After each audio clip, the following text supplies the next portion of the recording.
چې ډېر مهربان او بخښونکی دی. ټولو درنو قدرمنو اورېدونکو لیدونکو تاسو چې په دې وخت کې موږ په ژوندۍ بڼه ګوري او که څوک به موږ وروسته ګورئ، ټولو ته ډېر زیات سلامونه او درناوی او د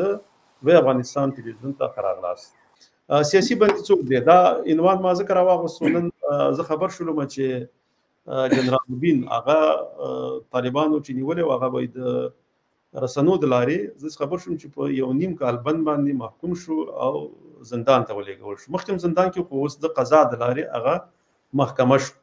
نو موږ وایو چې لکه سیاسي بندیان هغه څوک دي، دا خو وروسته په سلایډونو کې ولولم، خو سیاسي بندیان اصلا هغه څوک دي چې کوم جرم نه یې کړی د چا خلاف باندې، یا کوم نه کوم ظلم کړی، نه کوم جبر کړی، نه کوم ډاکا چغولي، نه څوک وژلي، خو سیاسي لکه دغه وخت د حکومتونو خلاف باندې یا د حکومت ځنې داسې کړنې چې دغه سیاسي بندي خوښې نه شي نو هغه به زندان ته لیږي. نو موږ به په دې باندې اوس خپلو خبرو ته دوام ورکوو. نو دا دغه چې دی لکه سیاسي بندي څوک دی، تعریف یا سیاسي بندي هغه څوک وي چې د خپل سیاسي نظر، فعالیت یا د حکومت د مخالفت له امله زنداني شوی وي، نه د قانوني جرم له امله. یعنې ما څنګه چې مخکې ما ویلې لکه دې کوم داسې جرم نه یې کړی، د یو فردي جرم یې نه یې کړی، د چا خلاف باندې څه کوم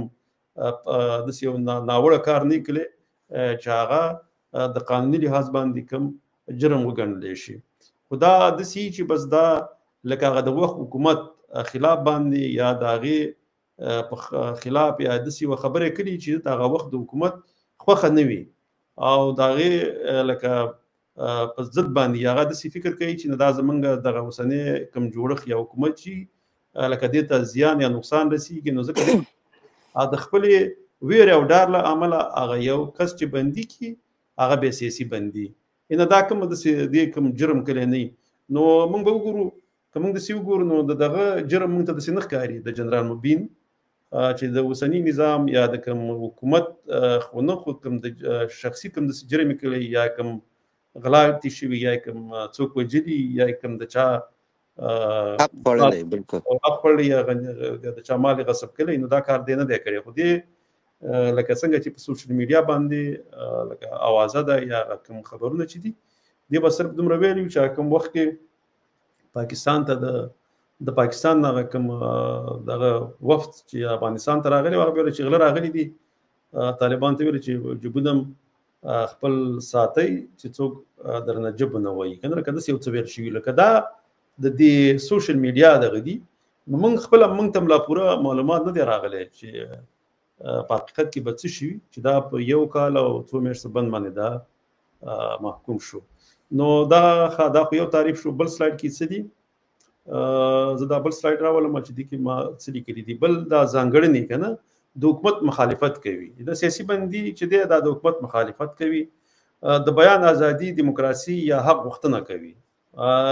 اکثره بې محکمې نیول کېږي. لکه رښتیا لومړی کې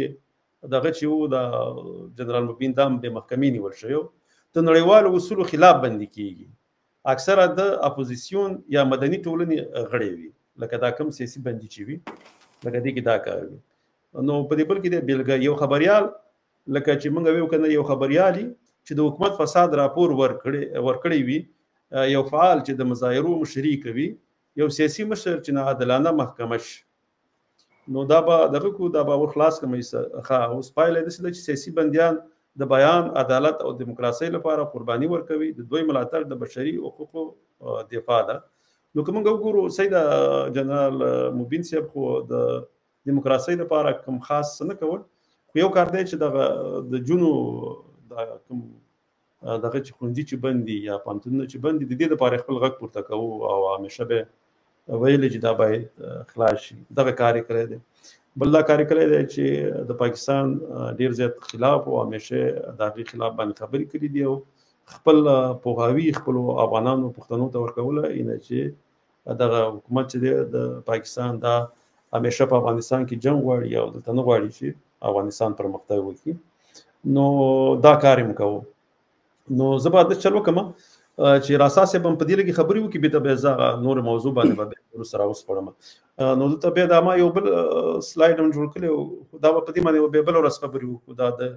هیواد دولت او حکومت ترمنځ توپیر کنه، ځکه هیواد دی، هیواد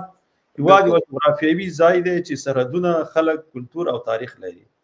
او تمرکز په جغرافیه او ملي هویت باندې بیلګه افغانستان دی یا ډنمارک شو د ډېر هیوادونه دي چې دا ټول خپل سرحدونه لري دا یو هیواد شو بیا ورسره اوس راځو موږ سټیټ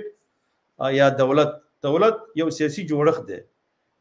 چې دایمي نفوذ لري ټاکلي خاوره لري حکومت لري خپلواکي لري نړیواله پیژندنه لري بیلګه د افغانستان اسلامي جمهوریت دی خو یو کار دی چې زمونږ سټیټ یا دولت چې دی دا یو نړیواله پیژندنه چې دا لا یو مشکل شته چې د سټیټ یا د افغانستان د اسلامي جمهوریت د په رسمیت باندې نه دی پیژندل دا یو مشکل دغه ځای کې دی بیا دغه چې دی حکومت یا ګورنمنت حکومت هغه اداره یا خلک دي چې دولت چاري پر مخ وړي تمرکزي واک وي رهبري وي او اداره وي بیلګه طالبان د اوسنی حکومت مشري کوي کنه لکه د اوسنی مشري چې کوي دا دغه کوي دا طالبان کوي نو به دلته به روس هم دغه دغې دي دولت ته ما کړی دي خو د ضرورت نشته